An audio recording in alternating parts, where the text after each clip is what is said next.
एकदम पुरातन पद्धतीची मित्रांनो या ठिकाणी आपल्याला एक मूर्ती पाहायला मिळाली, जी की ध्यान साधनेमध्ये आहे। त्यानंतर मित्रांनो शुकाचार्यांचं जे मंदिर आहे ते पाहण्यासाठी आपण या ठिकाणी जात आहोत। समोरच आपल्याला प्रांगणामध्ये शिवलिंग पाहायला मिळतं, नंदी महाराज पण आहेत या ठिकाणी। आणि या ठिकाणी आणखी खूप सुंदर आणि पुरातन अशा पद्धतीचं वास्तू आपल्याला पाहायला मिळतात, जे की वीरगळ आहे। देवाची समाधी लढतानाचं जे काही गोष्टी आहेत या सर्व या ठिकाणी आपल्याला पाहायला मिळतात। आतमध्ये एंट्री करताच मित्रांनो आपल्याला या ठिकाणी डॉगी जे की पाहायला मिळतात आराम करत असताना।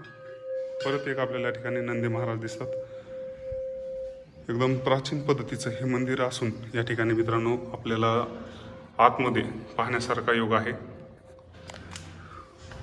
शिवलिंग खूप सुंदर आहे।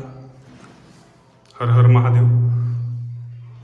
वरून घुमटाचा आकार पाहू शकता, खूप सुंदर आहे।